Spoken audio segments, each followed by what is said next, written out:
Eli Parker wasn't just another traveler passing through Alpine, Texas. At 28, he had a quiet reputation among indie documentary circles, someone who found stories where others only saw dirt and silence. On June 18, 2006, Eli gassed up his dusty white Subaru at a roadside station, grabbing a bottle of water and a crumpled map from his passenger seat. The clerk remembered him, said he was polite, distracted, mumbling something about one last location before dark. The desert stretched out ahead, a wash of amber heat and wavering asphalt. Eli had told friends he was shooting a series on forgotten places, the bones of old missions, crumbling adobe, the traces of lives lost under the West Texas sun. His camera, a battered Canon, rode shotgun. On the back seat, notebooks were crammed with scribbles, dates, legends, coordinates, half-sketched maps. A highlighted phrase stood out on the top page: "Anointed path, local whispers only." He drove south, past Terlingua, where rusted cars leaned into scrub and the air smelled of hot iron. Locals saw him pass, that little Subaru kicking up dust. Nobody flagged him down. Nobody thought to. The desert doesn't wave hello. By late afternoon, the sun burned low, casting long shadows over the Chisos Mountains. Eli filmed as he drove, camera perched on the dash, lens catching the dying light. He spoke into his recorder, voice quiet. "Heading toward Presidio ruins, last shot before wrap. If I don't check in by tomorrow, it's a long drive back." He laughed softly at himself. It would be the last recording anyone heard. That night, Eli's sister Amanda called. No answer. She texted, "You okay out there?" It stayed unread. His friend Liam, waiting in Marfa for drinks, assumed Eli was off chasing a sunset. But as night swallowed the desert, a white Subaru sat alone near a dry wash, keys in ignition, camera gone. And Eli Parker, the man who went looking for hidden stories, had slipped quietly into one of his own. Eli's project wasn't about pretty landscapes or tourist shots. It was about what was left behind. In his notebooks, he scrawled lists: abandoned missions, Spanish ruins, places that locals no longer marked on maps. Big Bend was his final stop, a stretch of raw land threaded with rumors. The anointed path wasn't in any guidebook. It was something he'd heard from a bartender in Marathon, half whispered over a nightcap. The story went like this. In the 1700s, when Spanish missionaries fled Apache raids, they buried their sacred objects along a path between Presidio and the Rio Grande, marking the route with symbols carved into stone. Eli was hooked.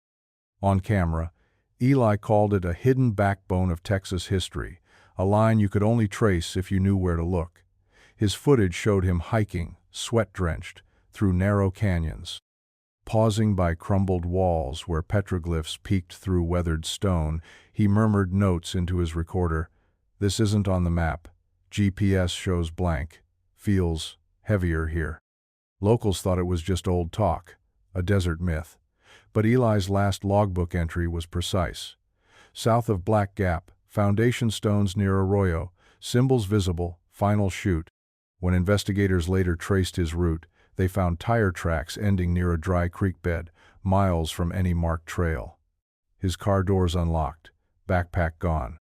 And in the dirt, faint boot prints size 11 moving toward a cluster of jagged ruins, half swallowed by mesquite. The sun had dropped hard that evening. Desert temperatures plunged. Search teams would later comb the area, calling his name into the wind, hearing nothing but the echo of their own voices. What pulled Eli deeper off trail? Was it the promise of a discovery no one else had made? The camera footage left behind suggested something more. An urgency in his movements, a quiet determination in his voice. Eli Parker wasn't just chasing a story, he was chasing something he believed was real, and somewhere between the ruins and the Arroyo, that chase swallowed him whole. The sun had long since slipped below the horizon when Amanda Parker called her brother's phone. It rang 4 times, then voicemail. "Hey, it's Eli. Leave it," his voice crackled. She hesitated, then left a quick message. "Just checking in. Call me when you can." She wasn't worried at first. Eli was always off the grid, always chasing something remote, but when her text, "You okay out there?" sat unread past midnight, something itched at the back of her mind. Eli was many things: obsessive, restless, stubborn, but he wasn't careless. By dawn, her phone showed no change, no check-in, no reply. Eli had promised to meet Liam in Marfa that morning, a casual plan over breakfast at the Lost Horse Saloon before heading north. Liam waited an hour, sipping bad diner coffee, watching the highway. No Eli, no Subaru, just the long Texas silence stretching wider. By late afternoon, Amanda called again. Still no answer. Liam's text bounced back unread. A pit opened in Amanda's stomach. Eli was supposed to leave the desert that day, head home, wrap up his footage. She told herself maybe he was out of range, maybe his battery had died, maybe he was sleeping under the stars. But when night came again and his phone sat dark, her fingers hovered over the screen longer. The next morning, Amanda called their parents. "Have you heard from him?" She tried to make her voice light, casual, like she wasn't already pulling at the threads of panic. No, they hadn't. They thought she was with him. By the time Amanda dialed the sheriff's office, the hours had already stretched too long. Eli Parker had slipped into the desert and wasn't answering back. When the sheriff's deputy finally arrived near Terlingua Ghost Town, the heat was already climbing past 100 degrees. Locals had seen a white Subaru parked near an old mining road, its front tires half sunk in dust, the windshield coated with sand. No sign of Eli. The keys dangled from the ignition. Inside, the car was stripped of everything. No camera, no backpack, no water jugs, no maps. Only a battered notebook remained, pages curled from heat, last entry scrawled. "Near Arroyo, symbols clear, last light." Amanda had driven all night from Austin, hands white-knuckled on the wheel. When she arrived, the sight of the car shattered her. She pressed her forehead to the steering wheel, breath shaking. Liam paced nearby, face drawn tight, murmuring, "No way he'd leave it like this." Search teams fanned out, volunteers and rangers, their voices calling into the bone-dry canyons. Helicopters swept the area, their shadows crossing ancient stone and brittle brush. But the desert swallowed sound, and every hour that passed felt like the sun pressing heavier against the earth. There were no footprints, no gear, just the faint trace of boot marks, size 11, leading away from the car and vanishing into the jagged terrain. The old miners in Terlingua shook their heads. "People don't walk out of here," one muttered. "Not alone, not for long." By nightfall, the search had turned desperate. Flashlights cut through thorn and mesquite. Amanda stood by the car, staring into the dark, whispering to herself, "Eli, please." But the desert gave nothing back, only silence, and the heavy weight of a name carried on the wind.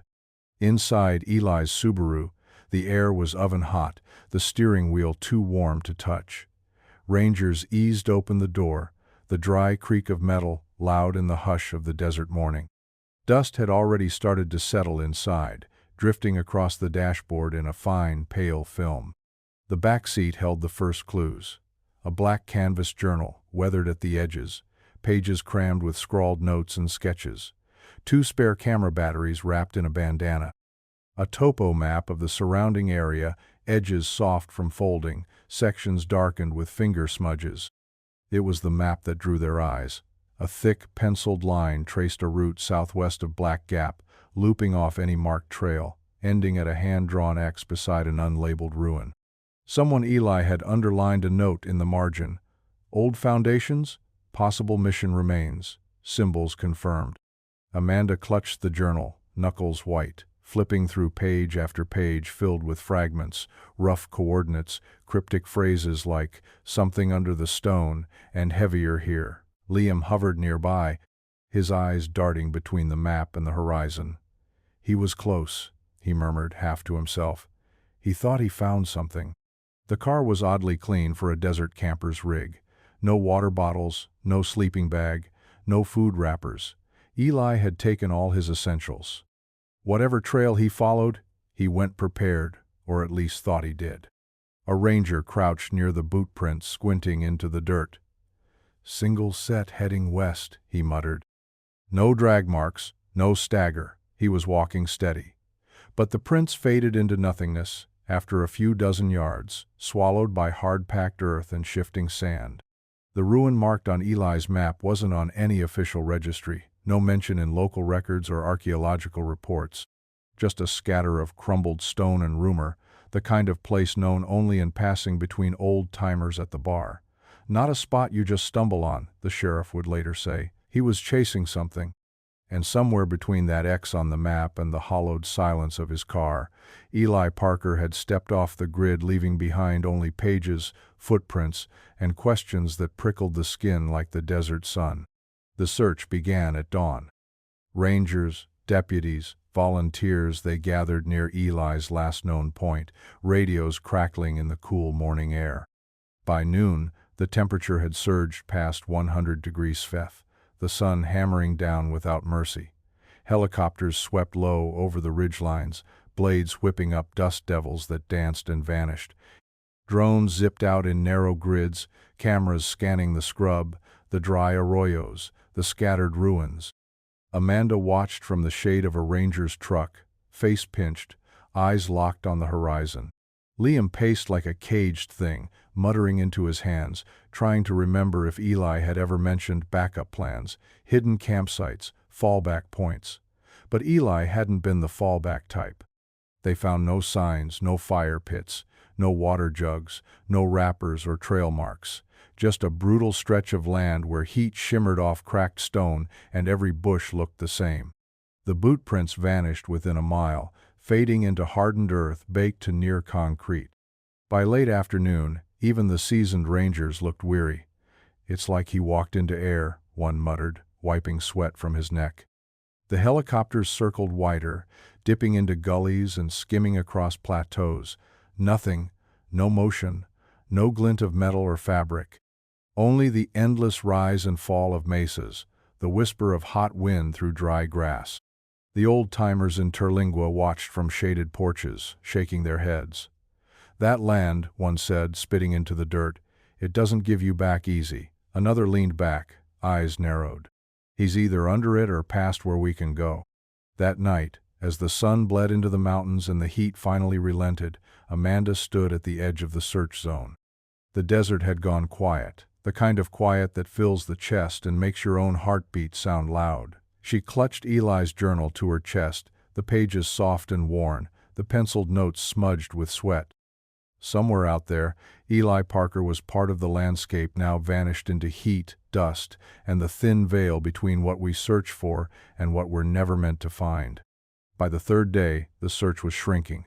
Helicopters were pulled back. Volunteers thinned. Heat advisories rolled in.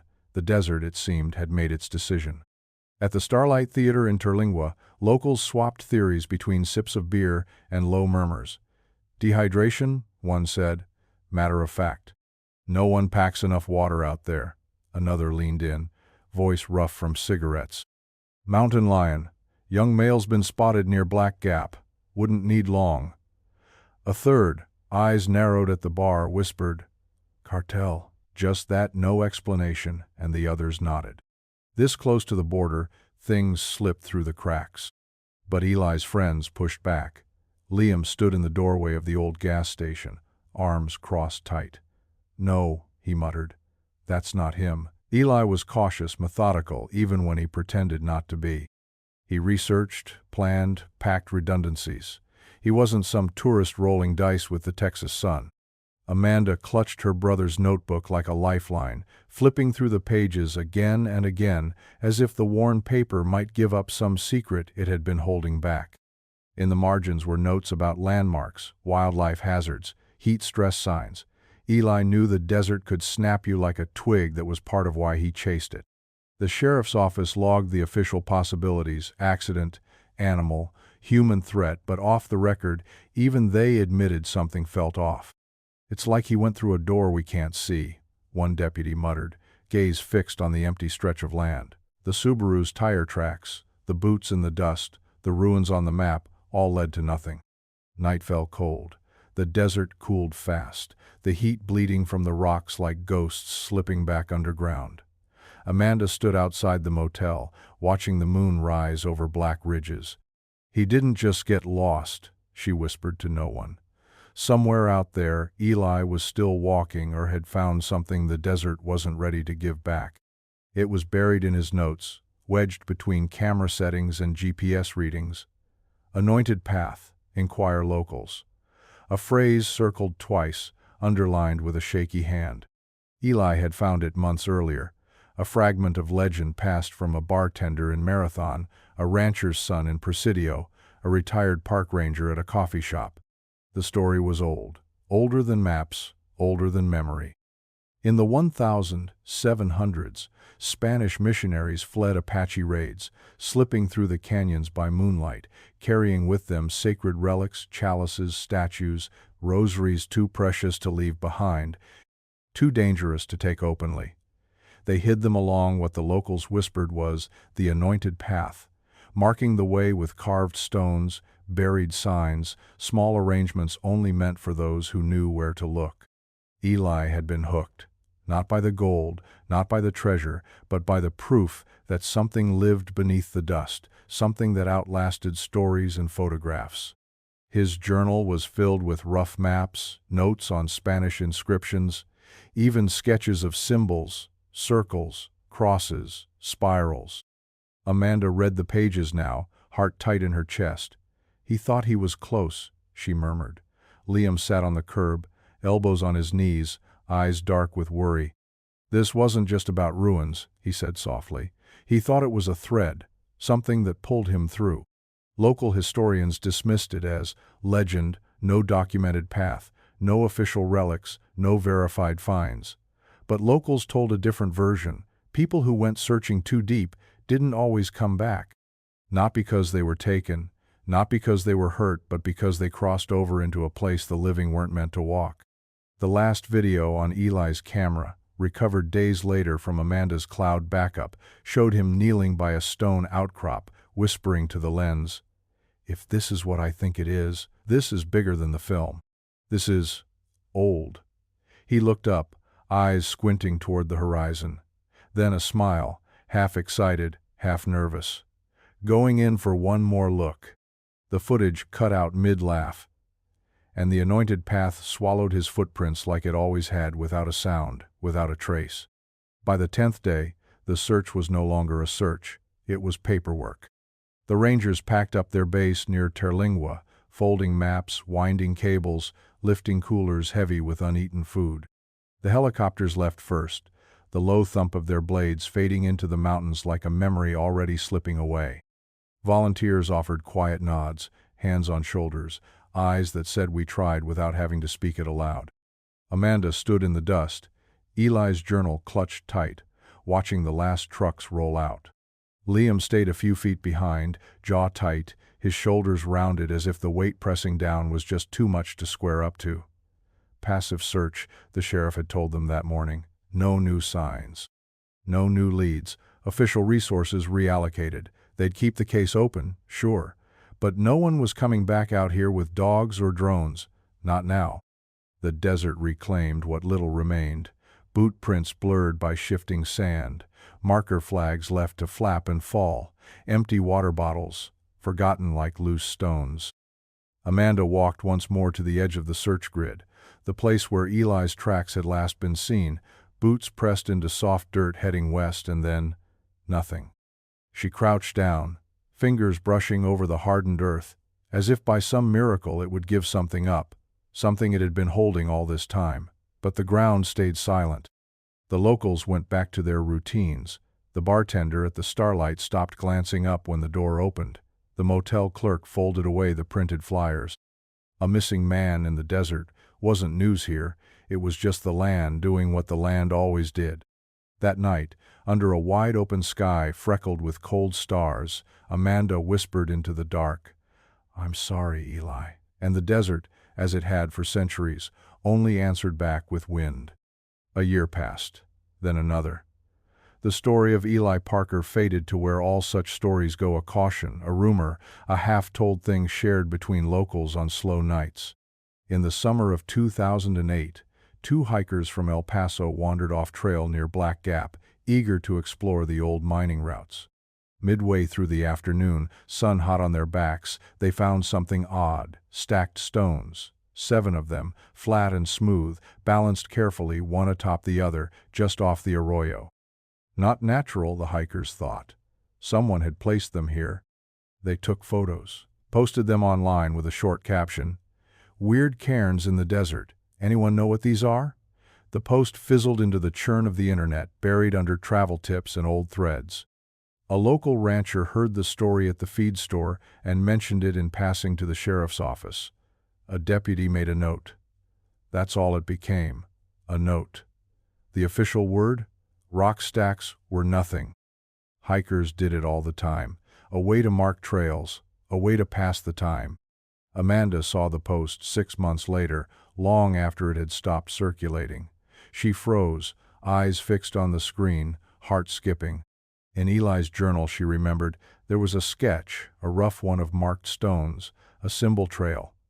"Old foundations, symbols visible," he'd written. When she called the sheriff's office, the response was gentle but firm. No new evidence, no resources to spare. One of the deputies even offered her a kind voice, soft around the edges. "Sometimes the land just takes, ma'am. Doesn't mean there's anything to find." But that night, Amanda sat alone, scrolling through the hikers' photos, zooming in on the careful balance of stone on stone, thinking of her brother's last steps, the notes in his margins. The smile caught on that final bit of film. The desert, she realized, never really forgets. It just whispers, and most people never think to listen. It was a dry April afternoon in 2013 when 2 geology students from UT Austin, Ana Castillo and Mark Rivas, hiked off the main path near the ruins of Presidio San Jose. They weren't looking for history, they were looking for rocks. The pair had been charting sediment layers along an old arroyo, their packs heavy with sample bags, when Mark's boot hit something that wasn't stone. He knelt, fingers scraping away sun-hardened dirt. A corner of black canvas peeked through weather-beaten stiff, half swallowed by the earth. It took both of them to tug it free, sand and grit spilling from its seams. They unzipped it slowly, half expecting nothing, half expecting something they'd wish they hadn't found. Inside was a camera case. The brand was faded but still legible. Canon. The zippers were corroded, stiff with rust. Anna exchanged a glance with Mark, heart picking up speed. "This isn't recent," she murmured, brushing dust from the front. The Presidio ruins were deep country 70 miles from the nearest road, 70 miles from where Eli Parker's Subaru had been found 7 years before. Anna didn't know his name yet, neither did Mark. They only knew they'd stumbled across something lost. Back at their camp, they laid the contents out on a tarp. The camera body was intact but battered, its lens cracked, strap frayed to threads. 2 spare SD cards rattled in a side pocket. Batteries, long dead, were stuck in their slots. Anna frowned, twisting one out carefully, crumbling the corroded edges between her fingers.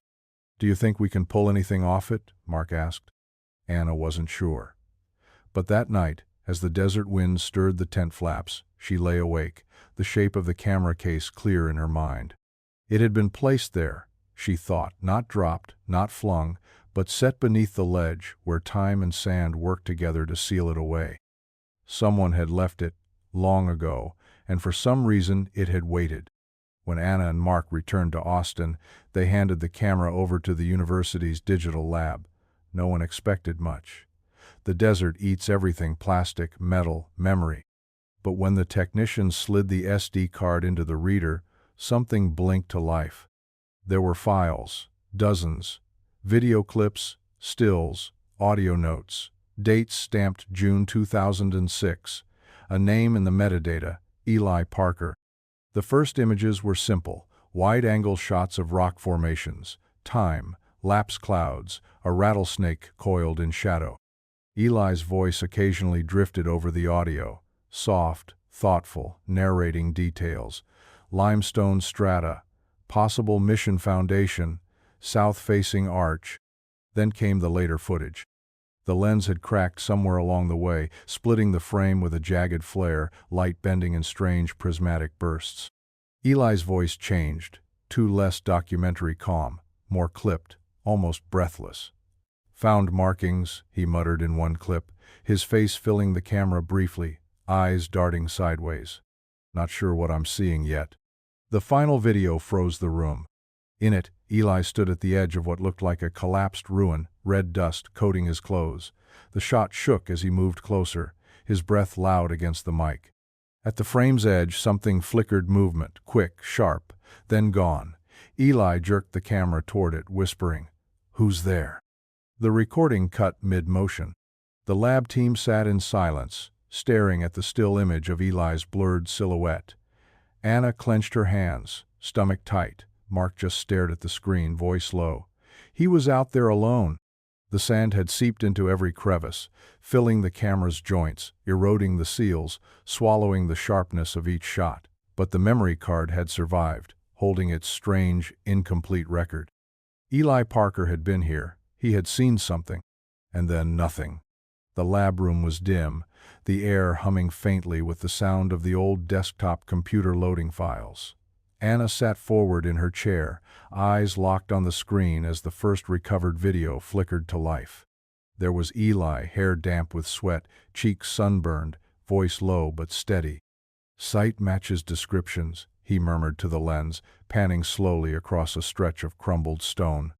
Behind him, jagged walls tilted under the weight of time, pale carvings just visible under layers of dust. He crouched, brushing a thumb over a faint spiral etched into the rock. "This wasn't on the maps," he said, half laughing under his breath. "But it's here." The next clip was shorter.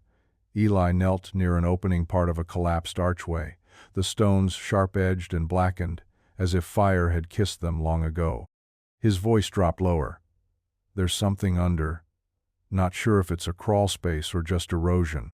On the playback, Anna leaned in unconsciously. She could hear his breathing, fast now, the slight tremor in his voice. "Going in for a closer look," he said, flicking the camera light on. The screen flared white for a second, then adjusted, revealing a hollow chamber, shadows bending along the walls. The final file was under 2 minutes. It opened mid-step, Eli moving quickly, camera jerking side to side. His face flashed briefly on screen, pale, anxious, mouth pressed thin. "I don't know if—" he began, then stopped. On the edge of the frame, something moved.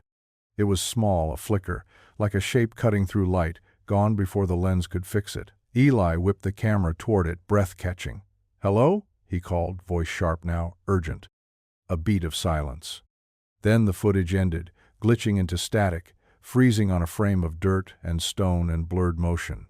Anna sat frozen, heart hammering. Mark let out a shaky breath beside her. There were no more videos, no final words.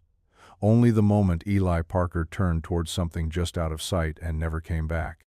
It didn't take long for word to spread. Historians, archaeologists, and local officials examined the video, cross-referencing the stonework, the carvings, the land. No matches, no records. The site Eli filmed, the one where his last steps were caught on camera, wasn't listed in any archive or registry. An undocumented ruin. News outlets picked up the story, spinning it into headlines. Lost filmmaker's final discovery. Mystery site in Texas desert. Eli Parker's last footage sparks questions. But it was the locals who gave the place its weight.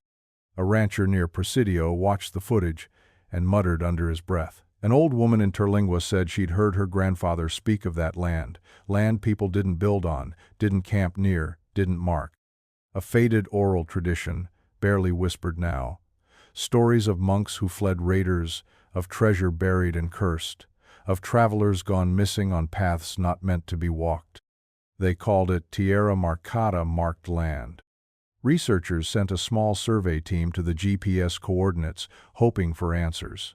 They found the same crumbling stones, the same weather-worn arch, the same spiral markings Eli had traced with his fingertip.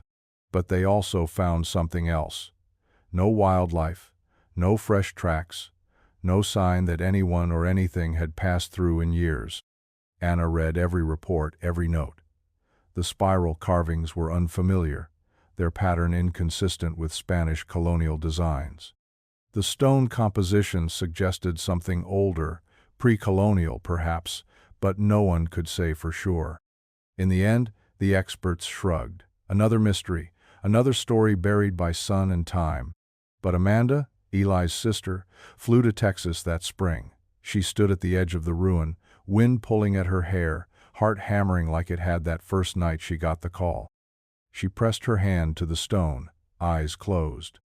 Somewhere, deep in her chest, she felt it, that faint pull, that hush beneath the air, like something just beyond the veil, watching. And she whispered, voice barely a breath, "Eli, what did you find?" It was a quiet afternoon when Anna sat cross-legged on the lab floor, Eli's weathered journal in her lap. She flipped carefully through the pages, each one soft at the edges, smudged with dirt, sun-streaked. Her fingers paused on the last entry, the handwriting rushed, slanted, as if scribbled in motion. South Ridge, near Arroyo, symbols align. GPS, 29.1516, 103.2198. Final shot before sunset. Her pulse kicked. She pulled up the metadata from the last video file, breath caught in her chest. The GPS stamped into the footage was almost identical, a match within a few meters. Eli had been where he said he'd be. His last notes weren't the random musings of an overworked filmmaker. They were coordinates, pinning him to a point that didn't exist on any formal map, a place only whispered in local legend. She called Amanda that night, told her, voice tight, he knew what he was chasing. Amanda sat alone in her dark apartment, journal pressed to her chest, eyes filling. She'd read it over and over, the notes, on the anointed path, the carved spirals, the belief that there was something hidden beneath the desert, something old, something waiting. For Eli, this wasn't just a project, it was a pursuit. The next morning, Anna showed the coordinates to a university historian. He raised his brows, thoughtful. "There's no record of anything there," he said slowly. "No mission, no settlement, not even an old ranch." He leaned back. "But I've heard stories." A place travelers avoided. A stretch of land where equipment failed, compasses spun, where locals spoke of strange lights on the ridges and of figures, seen only from a distance, watching. Eli had been drawn to it, like a moth to a flicker in the dark, and in those last days, with his camera and his journal, he'd walked deeper into a mystery most people wouldn't dare touch. He wasn't lost. He was searching. And now, they were following his breadcrumbs, piece by piece, into the same unknown. Mark was the one who caught it. He was scrubbing through the footage again, late at night, eyes bleary from hours of watching Eli's final steps on loop. Anna had gone home, the lab dim except for the glow of the monitor. The shot was shaky, Eli moving uphill, breath short, camera jostling. Then, in a single frame, it appeared. Mark froze the video, heart hammering. There, just over Eli's shoulder, barely visible behind the ridge, a flicker. A quick pulse of light, sharp, thin, gone in a blink. He rewound, frame by frame. It was there, a light, in the middle of the day. He called Anna, called Amanda, called the techs. One by one they huddled in the dark lab, breath tight, watching the playback. Eli had been focused on the ground, tracing symbols, talking to the camera, but behind him, beyond his knowing, something moved. It didn't make sense. There were no structures out there, no towers, no equipment, no reason for a sharp burst of light over the ridge at high noon. Not in that stretch of barren desert where the heat flattened everything and the air shimmered only with the pulse of the sun. Anna's stomach turned. Amanda's hands clenched tight at her sides. Liam, pulled in by phone, just whispered, "What the hell was that?"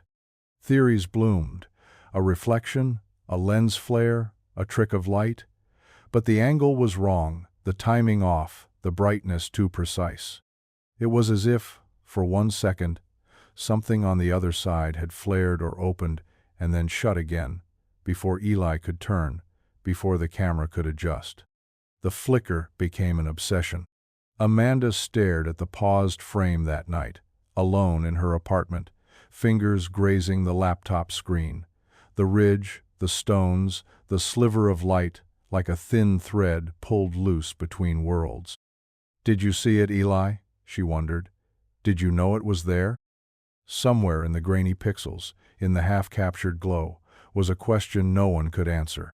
And beyond the ridge, where Eli Parker had once walked, the desert waited, as it always had, silent, endless, keeping its secrets close. The lab fell into a hush as the analysts worked, eyes fixed on the monitor, fingers flicking across the keyboard. The footage was slowed to a crawl, dissected second by second, each flicker of motion stretched into something unrecognizable and raw. Anna leaned forward, breath shallow. Amanda sat with her hands folded tight in her lap, barely blinking. On screen, Eli moved across the frame, shoulders tense, camera jostling, voice soft as he narrated. Then, there it was. 2 frames, maybe 3. A figure. At first, it looked like nothing, a shadow at the far edge of the ridge, blurred and faint. But when the analysts enhanced it, brightened the image, sharpened the lines, the shape came into focus. Upright, human-like, unmoving. It stood just beyond the crest, almost hidden against the rock, watching. Mark whispered, That's someone." But who? The footage offered no answers. The figure was too far to identify, too close to dismiss. It wasn't a trick of light, wasn't a smudge on the lens. It was there. One moment, then gone. Amanda's stomach knotted. She remembered Eli's last texts, his scrawled notes, his voice on those final recordings chasing symbols, ruins, a trail no one else believed in. She wondered, had he known? Had he seen it? The analysts replayed the frames over and over. No movement, no approach, just presence, as if it had been waiting, patient on the other side of the ridge. One of the techs cleared his throat softly. "Could be another hiker," he offered, voice thin, "or maybe a local." But everyone in the room knew better. That land wasn't a place people wandered, not by accident, not without leaving a trace. Outside, the sun was sinking, casting long blue shadows across the campus. Anna closed her eyes, feeling the weight of the discovery settle in her chest. Amanda pressed her fingers to her mouth. The image burned into her mind. They had found something. But what or who it was, the desert wasn't telling. Not yet. The last clip was short. Eli sat cross-legged near the ruin, camera propped on a rock, voice soft, almost hoarse. His hair was matted with sweat, his shirt clung damp to his skin, and his fingers trembled just slightly as he turned a small stone over in his hands. "It's not a mission," he murmured, eyes flicking to the lens. "It's older." The camera zoomed in, shaky, catching the faint spiral carved into the stone's surface. Eli traced it lightly, brow furrowed, as if trying to feel something through the worn lines.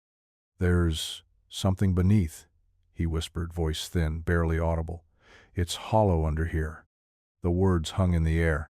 Amanda replayed that clip more times than she could count.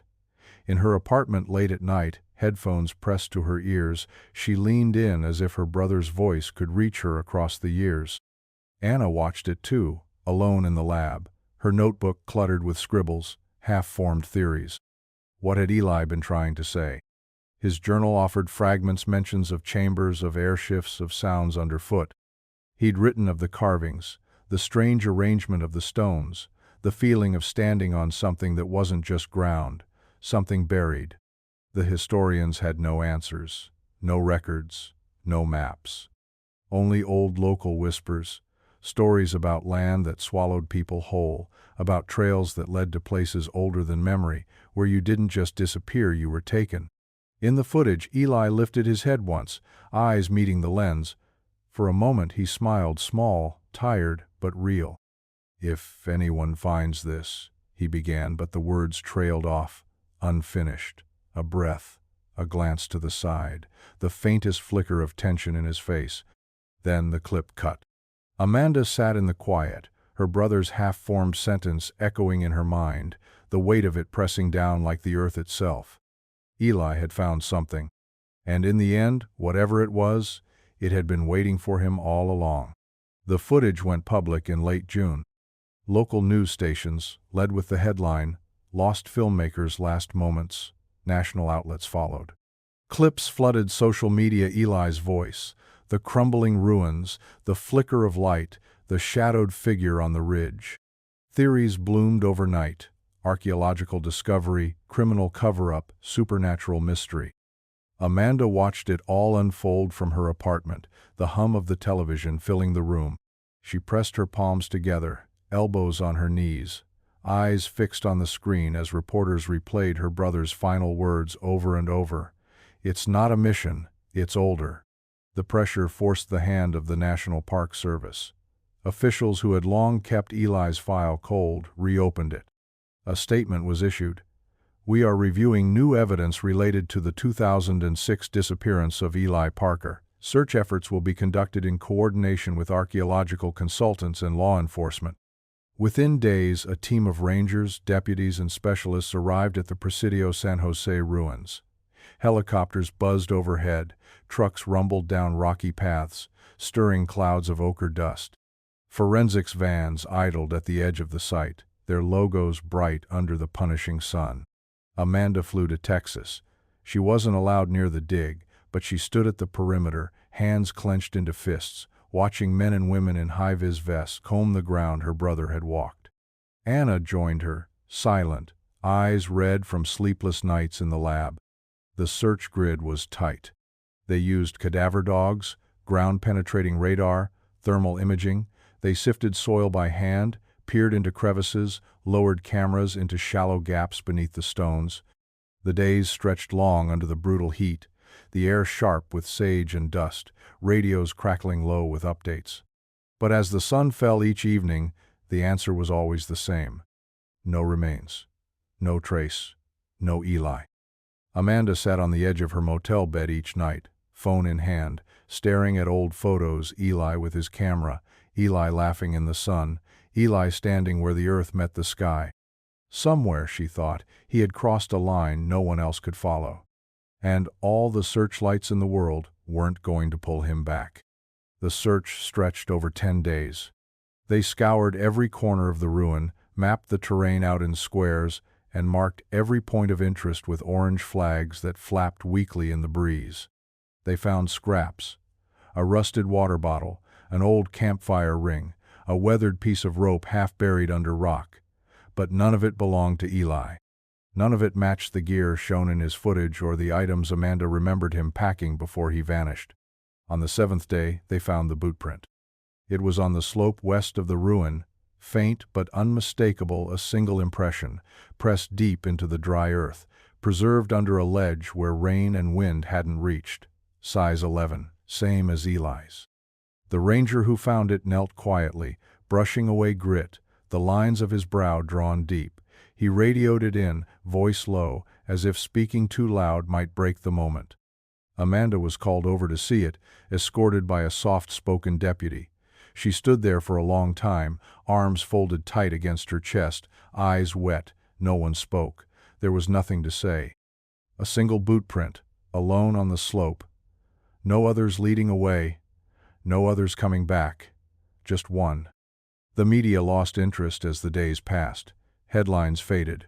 Reporters moved on. The official statement closed with the expected words: "No evidence of foul play. Case remains open pending new leads." Amanda packed Eli's journal into her bag, fingers lingering on the worn cover. Anna hugged her once at the airport, whispered, "I'm sorry." And the ruin went quiet again. When the last truck pulled away, the desert settled back into itself. The spirals in the stones stayed half hidden under sand. The ridge where the figure once stood blurred into the heat haze. The wind swept the slope, soft and dry, and the single boot print, Eli's, waited, pressed into the earth, the last marker of a man who had walked beyond the edge of maps, chasing something no one else could see, and was gone. The internet did what it always does. Within days of the footage release, online forums ignited, Reddit threads, YouTube deep dives, blog posts with titles like "Eli Parker Knew Too Much" and "What the Authorities Aren't Telling Us." People pored over the videos, the coordinates, the journal entries, convinced they saw something hidden in the grainy frames. Some were sure it was a cult. Posts circulated about the ruins being used for ritual sacrifice, dating back decades or even centuries. Users claimed the spiral carvings were occult symbols, not religious ones, that the stone arrangement mirrored known ritual sites. They pointed to the shadowed figure on the ridge, too still, too silent, as proof Eli had walked into something orchestrated, something dark. Others spun cartel theories. They said the ruins weren't ruins at all, but a trafficker's waypoint, a handoff site camouflaged in crumbling stone. Eli, they argued, had stumbled onto a smuggling route, seen something he shouldn't have, paid the price. The flicker of light, they said, wasn't supernatural, it was a signal, or a flare, or something burning fast and hot to erase the scene. The local sheriff's office waved it all off as noise. "There's no evidence," the sheriff told a reporter, rubbing a hand across his weathered jaw. "No footprints, no bodies, no camp, no signs of anyone but Eli Parker. People want a story, but sometimes the desert just takes." But Amanda couldn't look away.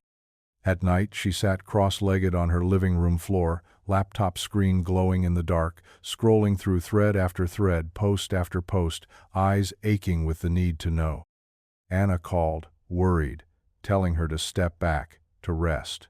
But Amanda couldn't. Because buried in the chaos, there was something.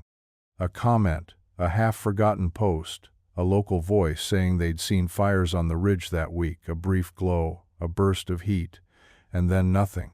A satellite tech chiming in, casually at first, then more intently. There had been something. And Eli's last day in the desert had left more behind than anyone realized. The first confirmation came quietly.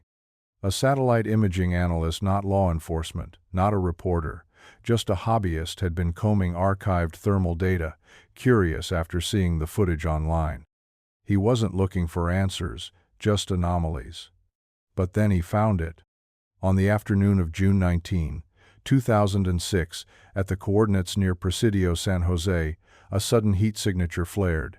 It registered as a spike sharp, contained the size of a small bonfire. It lasted just under 10 minutes, then it was gone. No brush fire, no spread, no residual warmth, just an isolated burst, like something had flashed into heat and then snuffed itself out. When Anna heard, she froze mid-call, pen in hand, breath caught. She called Amanda immediately. "It's real," she whispered. "The light, it's real." Amanda sat down hard on the edge of her bed, the familiar ache rising in her chest. She pulled Eli's journal into her lap, flipping back to the final pages, the words her brother had left behind. "It's hollow under here.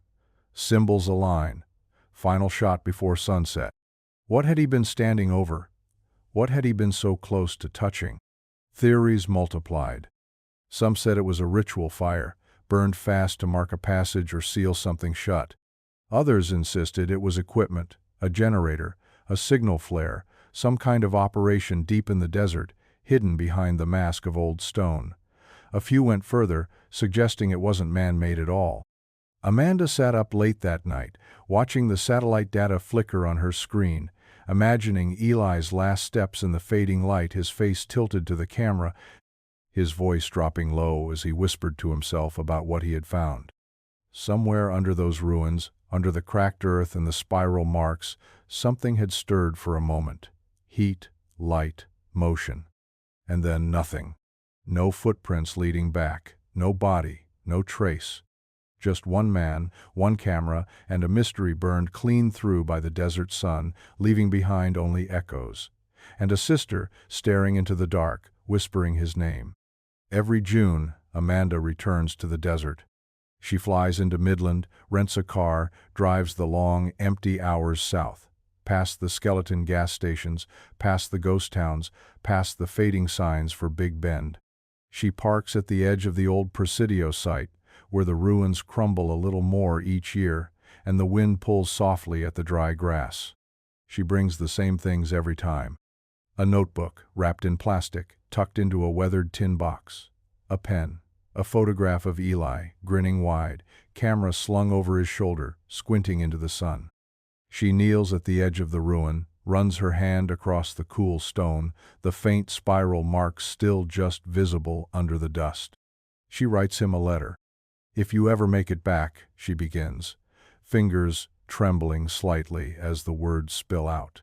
She tells him about home, about Mom and Dad, about Anna, about the stories that still swirl online, about the light, the boot print, the theories, about how she still dreams of him sometimes, standing just out of reach, waving like he's about to walk in the door.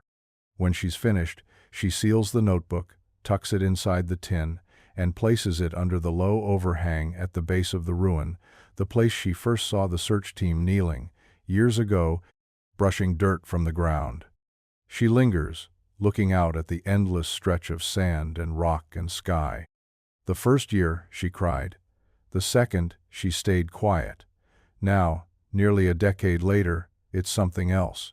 A hush in her chest, a knowing. Amanda doesn't believe Eli is coming back. Not in the way people mean. But she keeps leaving the notebook, just in case. In 2016, a hiker named Rob Vasquez set out to photograph the desert at dawn. He wasn't looking for ghosts, just landscapes. The way the light hit the ridges, the way the colors shifted as the sun climbed. He'd heard about the Presidio ruins, the Eli Parker story, the conspiracies, but they were background noise. He wanted quiet. Around 6:15 a.m., standing near the old arroyo, Rob raised his camera and snapped a wide shot of the ridge. Later, scrolling through his images at home, he saw it. A figure. Small in the frame, near the crest, half hidden behind rock. Upright. Still. Watching. Rob's heart kicked. He zoomed in, breath caught, pulse drumming in his ears. It wasn't a trick of shadow or light. There was someone or something there. He hadn't seen anyone that morning. No cars at the trailhead. No footprints besides his own. The next day, shaken but stubborn, he went back, climbed the ridge where the figure had been, walked every inch of it. Nothing. No prints, no marks, no trace. Just sand, rock, the hush of wind through mesquite. He posted the photo online cautiously, quietly, and watched the internet do what it always did. Dissect, debate, spiral. Some said it was proof Eli was still alive. Others claimed it was a hiker, a local, a shadow. But Rob didn't post the part that mattered most. The part where, standing on that ridge at dawn, he felt it, a shift in the air, a weight on his skin, the sensation of being watched from just beyond the line of sight. And when he turned, heart hammering, there was no one there. Only the sand, and the shadow, and the thin, empty silence of the desert. The whisper wasn't obvious. It was buried under wind noise, under Eli's shaky breath, under the crackle of the camera's old mic, but to an audio engineer named Luis Alvarez, it was there. Luis had been fascinated by the case for years, not because of the headlines, but because of the last video, the one Eli shot at the ruins, where his voice dropped low, where he looked off camera with that flicker of unease. Using specialized software, Luis peeled back the layers, filtered the wind, dampened the background hum, isolated the frequencies. For days, he listened to the last minute of the recording on loop, headphones pressed tight, the world outside shrinking to nothing but static and breath, and something faintly, barely, almost human. Then he heard it. A voice. Not Eli's. Soft, fragmented. A whisper, almost drowned under the air, almost lost in the grain. Spanish. The words blurred at the edges, but Luis caught pieces, enough to scribble down, enough to know it was real. Vuelve al polvo. Return to dust. Luis sat back, heart hammering, eyes burning from the screen's glow. He played it again, and again, and again. The whisper didn't sound angry, it didn't sound rushed. It sounded final, like a breath carried across centuries, spoken through the thin places where sound and air forget to stay separate. When Luis published his findings, most people dismissed them: bad audio, pareidolia, the brain's need to make sense of noise, but a few leaned in. Amanda sat in her dark apartment, earbuds in, listening over and over. She mouthed the words to herself, hands shaking slightly in her lap. Anna, reading the report, felt her skin crawl. The desert had always been a place where things vanished, but no one had ever expected it to whisper back. After retiring, Ranger Thomas Heller could have left it all behind. But he didn't. Heller had been there in 2006, one of the first boots on the ground, squinting into the sun as they combed the ridges, radio crackling on his shoulder. He remembered the way the ruin felt under his hands, the hush in the air, the gnawing certainty that they were walking through something they didn't understand. Years later, he started a blog. At first, it was simple recollections, search logs, reflections on the Eli Parker case, but slowly it shifted. He wrote about geological anomalies, strange magnetic fluctuations near the ruins, GPS glitches, odd compass spins, about pockets of cold air that appeared and vanished, about places where radio signals died without explanation. He published blurry photos, rocks split clean without weathering, patterns in the dirt that didn't match human or animal prints. He referenced old maps, layered them over new ones, circled spots where landmarks once stood but no longer did. In late posts, Heller's tone darkened. He spoke of dreams, standing at the ruins at night, hearing footsteps behind him, turning to find no one there. He wrote of waking with dust on his hands, of hearing his name carried on the wind. People online called him obsessed. Some called him a crank, but others followed every post, every breadcrumb. Amanda read them too. She bookmarked every entry, checking back late at night, alone, heart tight. Because Heller wasn't looking for a body anymore. He was looking for the fracture. The thin place in the desert where something opened, where Eli had gone, where maybe someone, someday, could follow. In 2019, a university research team sent a drone into the Presidios San Jose site. It was part of a larger mapping project, aerial surveys of historic ruins, 3D models, soil studies. The team had no real interest in the Eli Parker case. They'd heard the stories, sure, but for them, the ruins were data points. Elevation, erosion, structure loss. The drone lifted into the pale morning sky, its rotors humming softly, camera tilting smoothly as it traced the crumbled walls, the spiral carvings, the jagged stones. The feed streamed live to the researcher's laptop. Wide shots of the ridgeline, sharp sweeps across the arroyo, pinpricks of dry vegetation below. Then it caught something. At the western edge of the ruin, half hidden by shadow, the drone's camera picked up a shape, a gap. It wasn't large, barely a foot across, maybe 2, but it was distinct, a narrow slit in the earth, rimmed by fractured stone, black as night inside. The drone hovered, lens tilting, drifting closer. That's when the signal cut. No warning, no interference pattern, just a flicker, a freeze, and then nothing. The research team scrambled. They ran diagnostics, tried to re-establish connection, pinged the coordinates. Nothing. The drone was gone. A week later, a small recovery crew hiked to the site. They combed the ground near the last GPS ping, scoured the rocks, the ledges, the hollowed dips.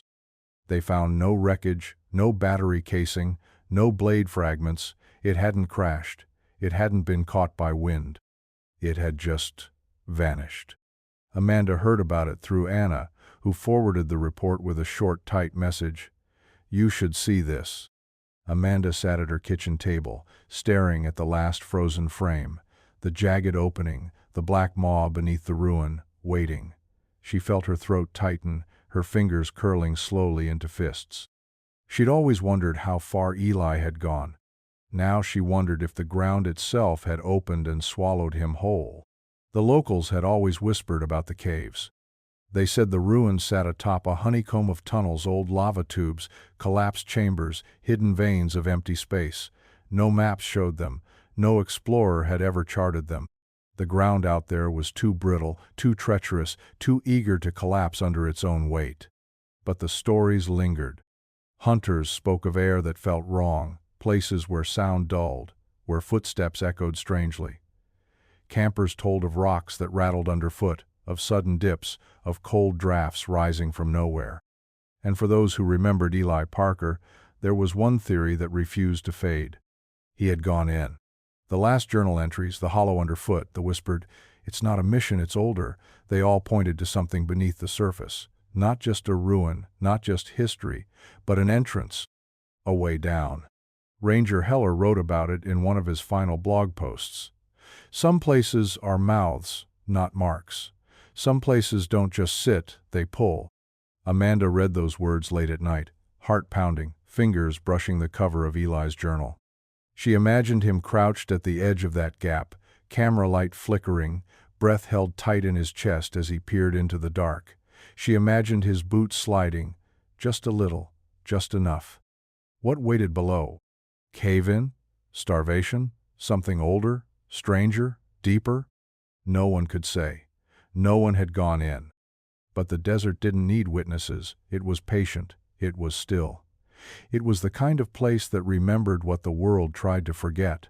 And somewhere beneath that ruin, the ground kept what it had claimed, leaving only a trail of questions on the surface, and the quiet certainty that some mysteries were never meant to be pulled back into the light. It came quietly, a scan of an old file, uploaded by an amateur archivist digging through state records. A missing persons report, dated August 1974. Victor Sandoval, 27, solo hiker, last seen near the Presidio San Jose ruins. There was almost nothing else. No police file, no follow-up, no news clippings. Just a single page, name, age, last known location, and a single sentence scrawled at the bottom in shaky handwriting. Area too dangerous to search, no trail past rocks. When Amanda saw it, her heart turned to stone. She found a grainy photo of Victor, black and white, the edges yellowed with age. He had dark hair, an easy smile, a backpack slung over one shoulder. He could have been Eli. He could have been anyone. Anna pulled property records, tried to trace old land surveys, but it was as if Victor Sandoval had been erased. No family claims, no lawsuits, no news. Just a man who walked into the desert one day and never walked back out.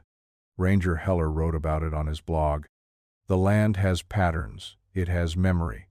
If we think Eli was the first to fall through the cracks, we're lying to ourselves. There's a long line behind him, too faint to trace.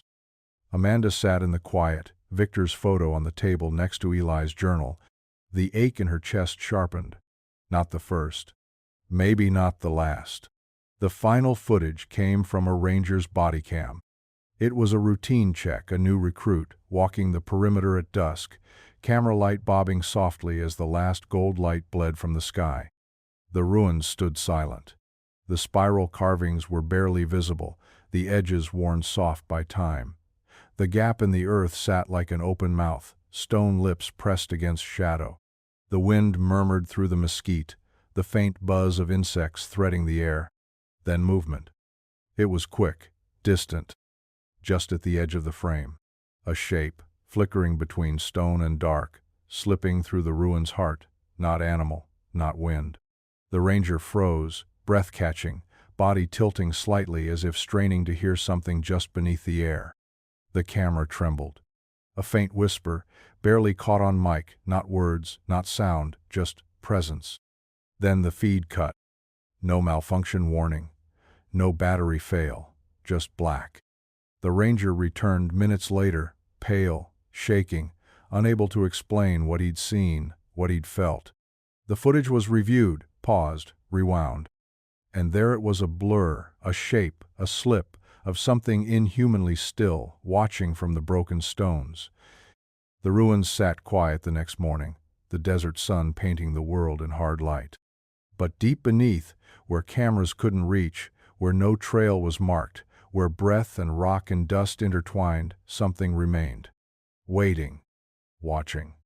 And still, even now, listening for the next footstep to come. This story was brutal, but this story on the right-hand side is even more insane.